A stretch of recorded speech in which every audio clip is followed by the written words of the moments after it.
la Monsieur parole. Hangar, merci. Bonjour à toutes, bonjour à tous. Je suis ravie d'être là pour vous présenter effectivement le résultat de ce travail collectif qui a été réalisé et mis à disposition il y a un mois. Alors, je vais faire un partage d'écran en priant les dieux et les déesses de l'informatique. Est-ce que vous voyez tout bien? Hop, Les ça veut dire- dieux vous ont exaucé. Voilà. Allez-y. Voilà, là c'est bon. OK. Donc, ce travail est le résultat d'à peu près 2 ans. Pour celles et ceux qui ne connaissent pas, juste rappeler que Psycom, donc, c'est un organisme public d'information sur la santé mentale. On propose de l'information sur les troubles psychiques, la santé mentale, les soins, etc. Et on aide à agir contre la stigmatisation. Donc, cette brochure est inscrite dans le cadre de la feuille de route santé mentale et psychiatrie. Donc, pour rappel du cadre général, la feuille de route qui a été énoncée par Agnès Buzyn en 2018, avec 3 axes d'intervention, d'action, dont le premier qui est autour de la promotion de la santé mentale, le second étant autour des soins, de l'organisation des soins, grosso modo, et le troisième autour de la question de l'accompagnement et du handicap psychique. Sur cet axe 1 de promotion, donc, il y a la notion de promotion, de prévention, de repérage précoce. Et dans les différentes actions, l'action 3 qui concerne la grande mission d'informer le grand public sur la santé mentale afin d'agir contre la stigmatisation. Donc, dans ce cadre-là, il y a un groupe de travail qui a été mis en place, copiloté par la Direction générale de la santé et le Psycom en 2018-2019. Donc, l'axe 1 est piloté dans sa globalité par la Direction générale de la santé. Donc, ce groupe de travail s'est réuni de nombreuses fois avec un objectif de court terme qui était de proposer des outils pour des actions plus efficientes contre la stigmatisation. Et la première étape de la réalisation, c'était la création d'un outil qui a été appelé le GPS anti-stigma, qui a été mis en ligne en novembre 2020. Donc, le groupe de travail, il est très multiple. Je vous montrerai spécifiquement autour de la brochure, mais il regroupe à la fois des représentants des différentes directions du ministère de la Santé, des représentants des professionnels de santé mentale, des associations de patients, des associations de proches, des personnes qui animent des blogs et des outils en ligne, personnes usagères comme le blog Solidarité Psy, une journaliste, le CCOMS, la Fabrique Territoire Santé. Enfin, voilà, c'est un groupe très, très pluriel. Donc, on a d'abord fait le GPS anti-stigma, qui était un outil à disposition des personnes qui veulent agir contre la stigmatisation pour mieux connaître les grandes recommandations qui aident à avoir des actions efficaces, donc qui permettent de s'auto-évaluer. Et puis, la deuxième étape du travail de ce groupe, ça a été de travailler un plaidoyer auprès des élus, dont je vais vous parler plus spécifiquement maintenant. Et on va continuer en 2022 avec un travail avec les médias, toujours dans l'objectif d'agir contre la stigmatisation. Donc, avec un axe transversal aussi qui est de faire connaître justement ces outils au plus grand nombre, et d'où l'intérêt aussi de pouvoir présenter cette brochure aujourd'hui, puisque les personnes qui participent à ce webinaire sont potentiellement des relais efficaces sur les territoires. Alors, pourquoi s'adresser aux élus et aux services municipaux? Parce que c'était la double commande. Je pense que toute la matinée a tourné un peu autour de ça. Ça fait maintenant une dizaine d'années que le plaidoyer pour impliquer les élus dans les questions de santé et plus largement de santé mentale est assez affûté maintenant. Mais peut-être partir d'un constat qu'effectivement, les élus et leurs services municipaux, tout en étant confrontés à des besoins en santé mentale, et on l'a vu, les nombreux témoignages de ce matin ont bien montré que encore plus depuis 2 ans, voilà, qu'on ne peut plus ne pas le voir, en fait, le problème de santé mentale des habitants, quelles que soient les tranches d'âge. Et on peut se sentir encore démuni par rapport à ces problèmes-là, ne pas savoir, avoir envie d'agir, mais ne pas savoir comment s'y prendre parce que c'est complexe, la difficulté à faire le lien entre la volonté politique et la mise en route des services municipaux. Certains élus font déjà des choses, parfois sans le savoir, et voudraient en faire plus. Certains ou certaines pensent que les problèmes de santé mentale, en fait, ça se réduit aux problèmes de troubles psychiques et les troubles qui sont les plus voyants dans l'espace public, ou que ça relève seulement des soins et de la psychiatrie, des problèmes d'hospitalisation sans consentement. Ou il y a aussi le fait, et c'est pas faux, c'est-à-dire que ça ne relève pas que la santé et la santé mentale ne relèveraient pas des prérogatives des élus, ce qui est vrai si on s'intéresse juste au texte, mais pas si on s'intéresse à l'action des élus pour le bien-être de la population. Voilà, donc ça c'était un peu le postulat de départ. Donc l'idée étant de prendre en compte cette diversité de positionnement et de voir comment faire des clics, en fait. L'idée, c'était de toucher les élus pour qu'il y ait ce déclic de cette prise de conscience que, bah oui, la santé mentale, soit ça me concerne en tant qu'élu, ou la santé mentale, bah, finalement, je fais déjà des choses en faveur de la santé mentale, mais je ne l'avais jamais conscientisé comme ça. J'avais jamais pris conscience que ce que je fais au niveau de la petite enfance ou au niveau de l'urbanisme, ça peut avoir un impact sur la santé mentale. Et donc, à partir du moment où je le sais, comment je peux faire pour en faire un peu plus, en fait. Donc, c'est un des enjeux, c'était aussi de vraiment faire comprendre que si les élus sont concernés, c'est parce que les déterminants de la santé mentale, en fait, ils sont à la main des élus. Donc, il y avait aussi dans les objectifs de la brochure d'améliorer le niveau de connaissance globale sur la santé mentale. Et ça, c'est un besoin qui ne concerne pas seulement les élus. Je pense qu'en France, on a vraiment un déficit de pédagogie et d'éducation à la santé mentale. Et il y a beaucoup à faire pour faire passer cette compréhension que la santé mentale est aussi importante que la santé physique et qu'on a toutes et tous une santé mentale. Donc, c'est vraiment promouvoir, et ça a été évoqué encore une fois ce matin, donc c'est complètement en cohérence, c'est promouvoir cette conception globale de l'OMS. La santé mentale est aussi importante que la santé physique. On en a toutes et tous une, y compris les personnes qui ont des troubles psychiques. Et cette santé mentale, elle évolue tout au long de la vie en fonction des déterminants de santé. Donc, comment on s'y est pris ? Dès le départ, en fait, on a interpellé des élus, on a recueilli des témoignages d'élus au tout début de la réflexion, donc des témoignages de 2 élus qui animaient des conseils locaux de santé mentale depuis plusieurs années. Et puis, on a monté avec le bureau santé mentale de la DGS, Marie-Hélène Deschaux, qui était là ce matin, je ne sais pas si elle est encore là, mais si elle est là, je la salue. Qui a été remplacée plus récemment par Marie Fontaine. Donc, on a créé ce partenariat avec l'Association des maires de France qui a été assez enthousiaste dès le départ et encore plus quand on est passé dans la phase opérationnelle de rédaction parce que le Covid était passé par là. Donc, on voit bien que la prise de conscience, elle est à tous les niveaux concernant les élus.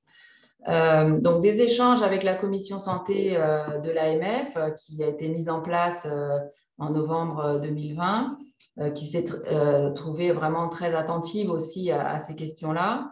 On a bénéficié évidemment du recueil des témoignages d'élus qui ont été menés par Fanny Pastan et Maureen Gac lors de l'enquête du CCOMS auprès d'élus. Donc ça a nourri, il y avait vraiment l'idée d'avoir vraiment des témoignages de terrain qui puissent inspirer les élus, donc fonction d'identification en fait. Et puis on a rédigé en petits groupes cette brochure qui a été relue après par l'ensemble du groupe de travail et par l'AMF, qui a été ensuite, dont la mise en page et l'impression a été réalisée par le Psycom. Et la diffusion est encore en cours via le site du Psycom, via l'Association des maires de France et le CCOMS et le CLSM. Mais tout le monde peut contribuer à sa diffusion et je pense que ça serait intéressant de voir si les personnes qui participent à ce webinaire, justement, se sont emparées de cet outil-là et le diffusent, s'il y a des retours. Donc concrètement, voilà, pour remercier toutes les personnes qui ont contribué à l'élaboration de cette brochure. Donc vous voyez que c'est assez nombreux. Et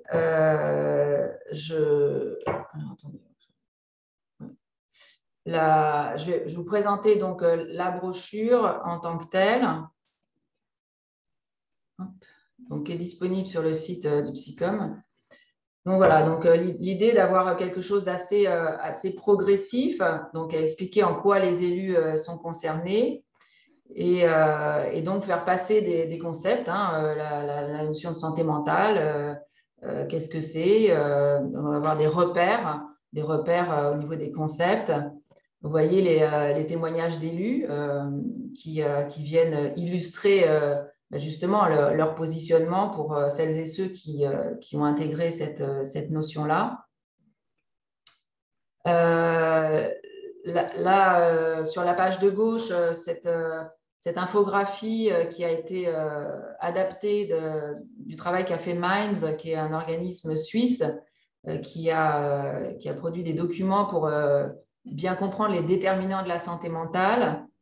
Et donc, il montre bien que oui, la santé mentale, ça dépend des ressources individuelles, du tissu relationnel, social, économique, etc., du contexte politique et sociétal dans lequel évoluent les individus. Quelques repères sur la santé mentale en France, avec quelques chiffres qui ne sont pas exhaustifs, mais qui, comme l'a rappelé Jean-Luc Rolland ce matin, on a, grâce au Covid, là encore, fait un grand pas dans la surveillance en fait, d'indicateurs de santé mentale au niveau national par Santé publique France. Et ça, c'est une richesse d'avoir ces tableaux de bord en fait, sur des indicateurs de santé mentale. On voit aussi qu'en 2021, par exemple, il y a eu aussi une hausse des prescriptions de médicaments psychotropes. Donc ça, sont quelques repères pour donner un peu un ordre d'idée de l'ampleur de la question. Et en quoi les communes sont-elles concernées? Là, c'est une façon d'avoir aussi, quand on doit aller faire du plaidoyer justement auprès des élus ou entre élus, parce que c'est aussi le travail que font les élus, c'est-à-dire quand il y a un ou une élue qui est convaincu de la question, comment il va aller convaincre l'élu qui s'occupe du handicap ou de l'action sociale ou de la sécurité, comment il va aller convaincre que si s'occuper du logement, c'est agir pour la santé mentale. Donc là, c'est autant d'arguments qui peuvent être utilisés pour montrer que quand on fait de l'action sociale, quand on fait du logement, on s'occupe du logement, etc., on contribue. Donc, il y a des compétences des collectivités pour agir sur les déterminants sociaux. Et puis, donc, un focus plus particulier, évidemment, sur cet outil de concertation à l'honneur aujourd'hui, donc le CLSM, avec donc ses objectifs, avec son lien avec les différents dispositifs départementaux et locaux, donc pour inscrire aussi le CLSM dans l'écosystème global et arriver à faire des liens, et ça a été aussi évoqué ce matin.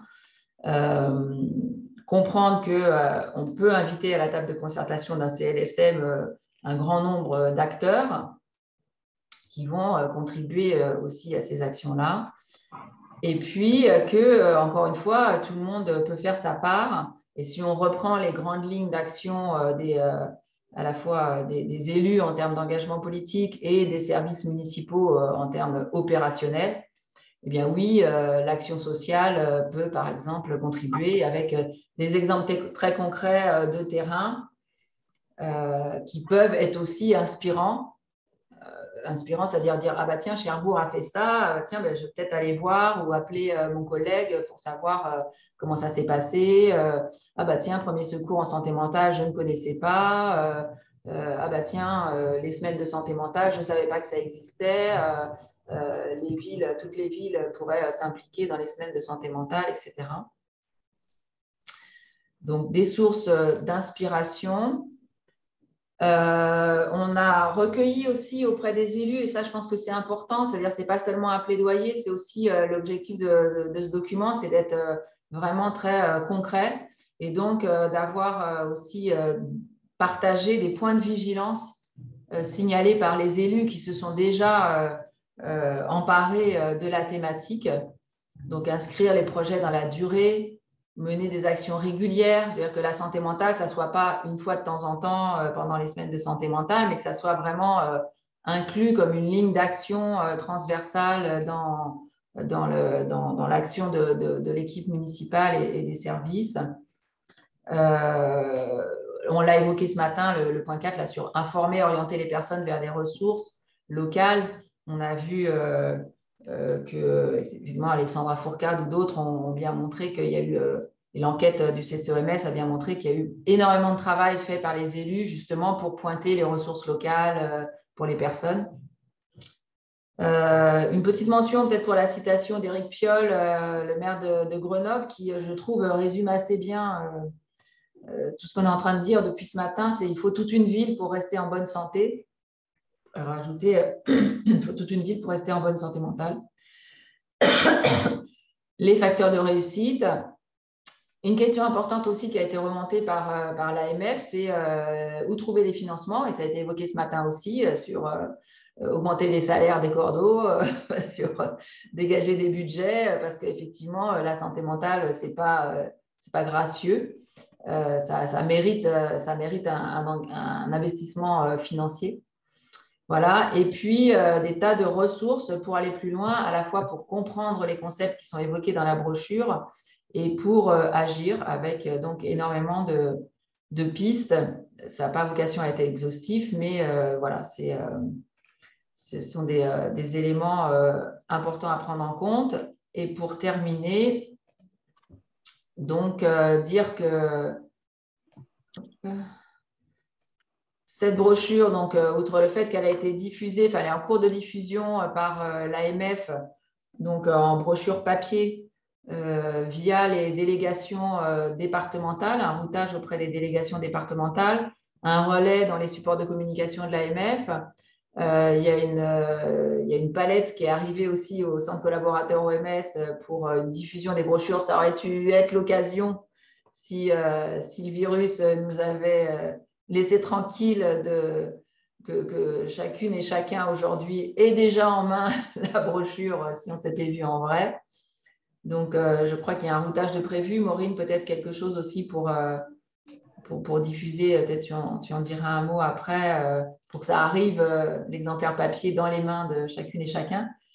On l'a présenté, et là c'était aussi un moment un peu historique, puisque grâce au travail d'appui et de soutien de Nelly Jacquemot et Sarah Reilly de l'Association des maires de France, l'organisation d'un forum lors du 103e congrès des maires en novembre dernier, donc coprésidé par les coprésidents de la commission santé de l'AMF, Frédéric Chéreau et Véronique Besse, et la participation de différentes personnes. On a donc présenté et diffusé la brochure lors du congrès.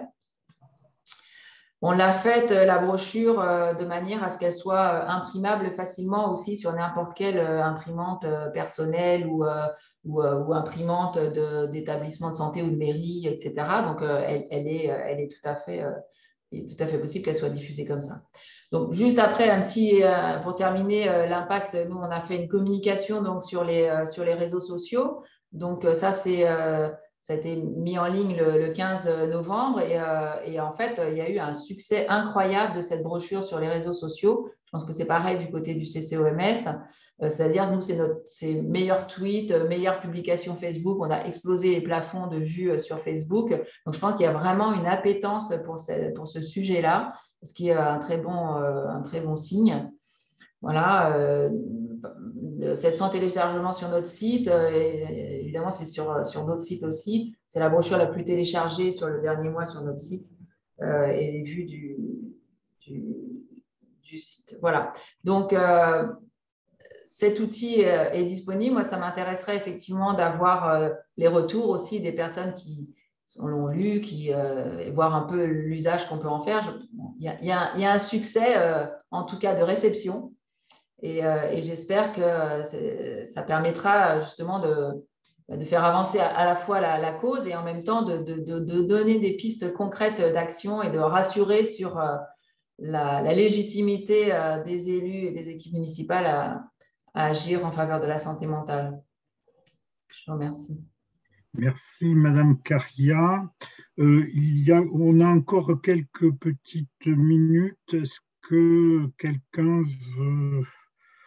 Est-ce que dans la discussion, il y a des questions? En tout cas, moi, je vous remercie d'avoir réalisé cette brochure. Alors, à l'époque, SPT avait sorti une brochure sur élus et santé mentale, donc elle réactualise de façon beaucoup plus au goût du jour. Je pense que c'est un des outils. Évidemment, ça ne suffit pas pour un élu, puisqu'un élu, il a besoin de moyens aussi. Il y a l'information, la sensibilisation. Vous pouvez compter sur le réseau des élus de santé publique territoire pour faire la promotion de cette brochure. Je pense que petit à petit, on est en train de structurer, donc il y a eu le grand effort avec l'initiative de Jean-Luc Ruellan et du CCOMS de mailler le territoire français de CLSM. Aujourd'hui, les CLSM se structurent. Il y a cette brochure. Notre vice-présidente Alexandra Fourcade disait qu'il faut que le CLSM ne soit plus une question, mais qu'il soit obligatoire. Et évidemment, je soutiens cette politique. Je pense que petit à petit, on va faire de la santé mentale vraiment une cause nationale. Ça a été dit, maintenant il faut que ça rentre dans les faits. Je vois qu'il y a une feuille de route, il y a un délégué interministériel, il y a eu les assises. Donc, on est dans une démarche, et cette démarche, c'est une démarche de fond qu'il va falloir consolider, et votre brochure y participe. Merci. Effectivement, vous faites bien de rappeler qu'elle n'est pas tombée du ciel non plus, cette brochure, et qu'il y avait déjà eu des initiatives du côté des SPT et du côté du CCOMS avec une brochure plus ciblée sur les conseils locaux de santé mentale. C'est vrai que j'ai oublié de repréciser que c'était en tenant compte de ça aussi, le positionnement de la brochure voulait être un peu global et permettre après d'aller dans de la complexité, en fait. Parce que on l'a dit ce matin aussi, toutes les équipes ne peuvent pas s'engager dans un conseil local de santé mentale. Il y a aussi la complexité du urbain versus rural, de la variété des territoires. Mais c'est aussi l'idée de se dire que même si on n'a pas de CLSM, on peut faire des choses et sans doute on en fait déjà. Et surtout que la santé mentale, ce n'est pas uniquement d'être réveillé à 3 heures du matin pour signer Exactement. une hospitalisation d'office. Enfin, ça ne s'appelle plus comme ça, mais enfin, c'est vraiment bien autre chose. Est-ce qu'il y a des interventions des uns ou des autres? Fanny, levez la main. Oui, merci Aude pour cette présentation. Je voulais confirmer que nous aussi, de notre côté, on a eu pas mal de retours positifs de coordo qui, moi, m'ont surtout fait des retours à l'oral, par téléphone ou par message, comme quoi c'était utile et que ça aidait, eux, en tout cas, à convaincre et à accompagner les élus dans la prise de conscience qui sont légitimes pour agir sur ces questions-là. Et je voulais aussi donner une petite info en exclusivité. Comme on a présenté un document à l'instant, important qui vise à expliquer les grands arguments qui peuvent accompagner et convaincre les élus à passer à l'action. Au CCOMS, on sort aussi une petite brochure qui est plus un guide qu'une brochure. Fin de semaine, cette semaine ou début de semaine prochaine, au plus tard début d'année, en tout cas très prochainement, sur comment concrétiser l'engagement des élus. Cette première brochure qu'on a co-construite avec le Psycom et l'AMF, c'est vraiment comment prendre conscience qu'on est légitime, pourquoi le faire, pourquoi c'est important. Nous, notre guide, il donne vraiment des outils aussi concrets pour bien collaborer avec les élus, pour que les élus arrivent à travailler avec les CLSM et puis tous les membres qui le composent, la psychiatrie, les personnes concernées. Voilà, donc ce guide va sortir très prochainement. Et si en tant qu'élu maintenant, en tout cas après cette journée, vous êtes convaincu que vous pouvez agir sur ces questions, vous pouvez consulter ce guide pour voir par où commencer très concrètement en complément de la brochure que vient de présenter Aude Caria. Très bien, écoutez, merci. Je vois qu'on s'organise de plus en plus. Il est demandé si Santé publique a été impliquée dans ce travail. Vous avez… Alors, pas directement, je pense que ça c'est arrivé au moment aussi où il y avait la transition. Il y avait une transition en cours au niveau de SPT. Après, il y avait le SPT est mentionné dans les ressources, effectivement, mais c'est vrai que je pense que j'en avais discuté avec Alexandra Fourcade, d'ailleurs, qui regrettait de ne pas avoir été complètement partie prenante, mais je pense qu'entre le Covid et les transitions de gouvernance au niveau de SPT, voilà, il y a sans doute eu… Ouais. La question, ce n'était pas ESPT, c'était Santé publique France.